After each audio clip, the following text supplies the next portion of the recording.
आमतौर पर झांसी का AQI खतरनाक स्तर से नीचे ही रहता है। झांसी में प्रदूषण की समस्या तकरीबन ना के बराबर है। बावजूद इसके जिले में 2 गांव ऐसे हैं जहां की एयर क्वालिटी इंडेक्स हमेशा खतरनाक स्तर पर पिछले कई साल से बनी हुई है। इन दोनों गांवों पर हर समय आसमान से डरावनी काली राख का खतरा मंडराता रहता है। ये दोनों गांव साफ सुथरे नीले आसमान के तले नहीं बल्कि काली राख के बवंडर के साए में हमेशा घिरे रहते हैं। इन दोनों गांवों में कोई भी ऐसा घर नहीं है जिसकी छत या घरों की दीवार काली राख के प्रकोप से काली ना हो गई हो। इन दोनों गांवों में कोई भी ऐसा मंदिर नहीं जिसकी संगमरमर वाली गुम्मद सफेद से काले रंग में ना बदल गई हो। इन दोनों गांवों में डरावनी काली राख के प्रकोप के चलते अधिकांश बच्चों के बाल अभी से सफेद होने लगे हैं। दोनों ही गांव के अधिकांश ग्रामीण गंभीर बीमारियों से ग्रसित हो चुके हैं। दोनों ही गांव के ग्रामीणों की आंखों में भी दिक्कतें होने लगी हैं। काली राख के प्रकोप से खासतौर से ग्रामीणों की आंख और कान समय से पहले खराब होते जा रहे हैं। चलिए अब आपको पूरा माजरा बताते हैं। दरअसल झांसी मुख्यालय से 20 किलोमीटर की दूरी पर तकरीबन 2 दशक पहले परिछा पावर प्लांट 2 गांव की जमीनों को अधिग्रहित करके बनाया गया था। पावर प्लांट झांसी के साथ साथ कई जिलों को बिजली सप्लाई करता है। दोनों गांव को मुफ्त बिजली और एक एक परिवार को नौकरी देने के एवज में जब दोनों गांव के किसानों ने अपनी जमीन प्लांट को दे दी, तब दोनों गांव के ग्रामीणों को ये बिल्कुल भी एहसास नहीं था कि इसकी कीमत उनको आगे गंभीर बीमारियों से ग्रसित होकर चुकानी पड़ेगी। भैया आईडी पीछे करो जरा अपनी।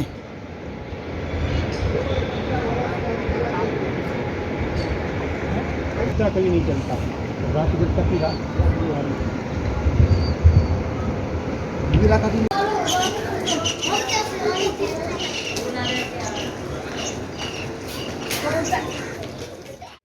बता दें कि बड़ा गांव थाना क्षेत्र के अंतर्गत आने वाले इस पावर प्लांट की चिमनियों से निकलने वाली काली राख ने दोनों गांव पर पिछले कई दशक से अपना कहर बरपा रखा है। पारीछा और रिचौरा गांव में काली राख के प्रकोप को लेकर जब पंजाब केसरी की टीम रियलिटी चेक करने पहुंची तो दोनों गांव में हर घर की छत काली मिली।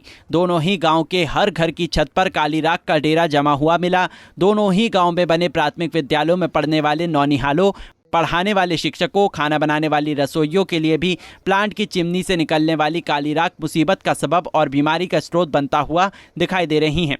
राख की बहुत समस्या है। राख आती कहाँ से? राख प्लांट से, जीवाला पावर हाउस है। अच्छा, गांव में क्या हाल है राख से? लोग कितना बीमार हैं? बहुत तो लोग बीमार हो जाते हैं राख से। कपड़ा धोने में परेशान, गरीब आदमी है। साबुन सोडा हम कहाँ से लाएं इतना? अच्छा, खाने वाले में हम कहाँ तक राख ढक के रखें? उसको खाना बनाते हैं, राख आती है, उड़ती है। और क्या क्या बीमारियां होती हैं? और भी यही खांसी, जुकाम, सर्दी, खांसी यही हो जाती है। राख का कितना प्रभाव है? बहुत ज़्यादा प्रभाव है यहाँ। किस तरह से राख प्रभाव डालती है? प्रभाव क्या डालती है राख?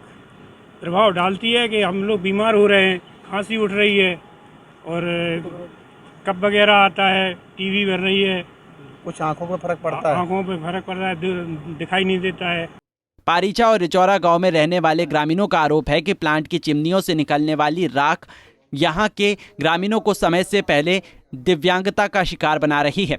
दोनों गांव के जवान युवक समय से बहुत पहले बूढ़े दिखने लगे हैं। बच्चों के बाल राख के प्रकोप से सफ़ेद होने लगे हैं। आंखों की रोशनी भी कम होती जा रही है। इसके अलावा तमाम अन्य बीमारियों का भी काली राख के प्रकोप से पूरे गाँव में डेरा जमा हुआ है। बहुत परेशानी है, बहुत ज़्यादा खांसी, गले भी रुंध रहा है, पेट में भी जा रही तो पेट में भी बहुत दिक्कत हो रही, परेशानी हो रही, पथरी पड़ रही और बहुत खांसी, खुजली, सब कुछ बहुत परेशान हो रहा है। बहुत परेशान है, 20 साल से परेशान हो रहा है। अब और ज़्यादा हो रहा है।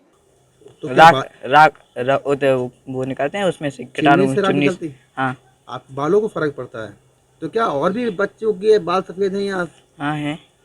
पावर प्लांट की जद में बसे दोनों गांव के ग्रामीणों को पीड़ा है कि चिमनियों की राख से बचाने के लिए पावर प्लांट प्रशासन की तरफ से जो भी इंतजाम किए गए वो सब नाकाफी साबित हुए। चिमनियों से निकलने वाली काली राख और गांव के पास में ही बने राख के डैम से उड़ने वाली राख ने दोनों गांव की ही 4000 से भी अधिक की आबादी का सिर्फ और सिर्फ परेशान और बीमार करके रखा हुआ है। पावर प्लांट से निकलने वाली काली राख के प्रकोप से ग्रामीण बीमारियों के साथ साथ अपनी फसलों को भी बर्बाद होता पिछले कई सालों से देख रहे हैं। प्लांट के बनने के 20 साल बाद भी ग्रामीणों के लिए फिलहाल काली राख के प्रकोप से बचने का कोई रास्ता नहीं दिखाई दे रहा। खांसी, एलर्जी हो रही, दम फूल रही, खांसी आ रही। क्यों? ऐसा क्यों? जो राख के कारण हो रहा हो सब। तो राख और गांव में क्या समस्या बना गाँव में सब यही है, पिताजी हैं बूढ़े बिने खो भी यही समस्या आएगी। पूरा घर आपका बीमार है? हाँ, हम और भाई है बेबी सब ऐसे ही हैं। तो खाना वाना कैसे खाते हैं? खाना माना खा ले सब, अब खाना तो खाना ही पर थोड़ा बहुत खा ले तो। वहीं इस बाबत प्लांट प्रशासन के मुख्य महाप्रबंधक मनोज साचान का कहना है कि जब पावर प्लांट की स्थापना की गई थी उस समय दोनों ही गांव के ग्रामीणों को मुफ्त बिजली के साथ साथ एक परिवार के सदस्य को नौकरी दी गई थी। रात को चिमनियों से निकलने वाली राख को आसमान में ले जाने के लिए चिमनियों की ऊंचाई का खास ख्याल रखा गया था। चिमनियों से निकलने वाली काली राख के प्रकोप से बचाने के लिए प्लांट प्रशासन की तरफ से समय समय पर दोनों ही गाँव में हेल्थ कैंप भी लगाए जाते हैं। इसके अलावा पावर प्लांट प्रशासन की तरफ से दोनों ही गांव में समय समय पर राख न पहुंचे इसका भी खास ख्याल रखते हुए फव्वारे भी लगाए गए हैं। उसके लिए हम लोग जो है ये जब हवा चलती है खासतौर पे जाड़े के बाद गर्मी सीजन में, तो कोयला फीडिंग के दौरान तो उसमें डस्ट भी रहती है। जब कोयला रैक में आता है, ऐसा नहीं कि वो बड़े साइज़ में आता है, डस्ट भी होती है तो वो थोड़ा उड़ती है। तो स्प्रे सिस्टम लगा रखा है हमने बाउंड्री में, उसको ऑन करते हैं। कभी हो सकता है किसी कारण से मतलब पंप बंद हो गया हो या और कारण से नहीं हुआ, सामान्यतः जो है इस पर सिस्टम ऑन रखते हैं। लेकिन जैसे गांव वालों का आरोप है कि आज जो फुब्बारा चलना चाहिए धूल को रोकने के लिए, वो आप लोग करते नहीं हैं। नहीं, निर्देश बिल्कुल स्पष्ट निर्देश हैं और इसको कड़ाई से लागू भी किया जाता है। और सभी को जो हमारे अधीनस्थ हैं उनको निर्देश दिया गया कि इसको कड़ाई से लागू करें और उसका डेली उसका मॉनिटरिंग करेंगे। स्टेटस रिपोर्ट भी हम लोग लेंगे। प्लांट के प्रबंधक ने तो आश्वासन दे दिया है, लेकिन इसके बाद भी गांव वालों को कुछ समझ में नहीं आ रहा है कि आखिर वो करे तो क्या करे, क्योंकि धीरे धीरे उनकी जिंदगी खत्म होती जा रही है। पारीक्षा पावर प्लांट से निकलने वाला धुआं और राख यहाँ के लोगों के लिए मुसीबत दिन प्रतिदिन बनता जा रहा है। यहाँ के लोग इस राख से बीमारी से ग्रसित हैं। लोगों का कहना है कि यहाँ के बच्चों को सफ़ेद बाल का सामना करना पड़ता है। वहीं लोगों का ये हाल है कि वे कई दिनों से लंबी बीमारियों से ग्रसित हैं और उनकी आवाज़ और ये राख को ख़त्म करने की बात अब तक किसी ने नहीं सुनी। लोगों का कहना है कि यहाँ प्रशासनिक अधिकारियों से कहा गया, लेकिन अब तक उनकी इस गुहार को सुनने के लिए कोई नहीं आया। वहीं गांव में स्थित जो स्कूल हैं, स्कूल में पढ़ने वाले बच्चों का भी बुरा हाल है।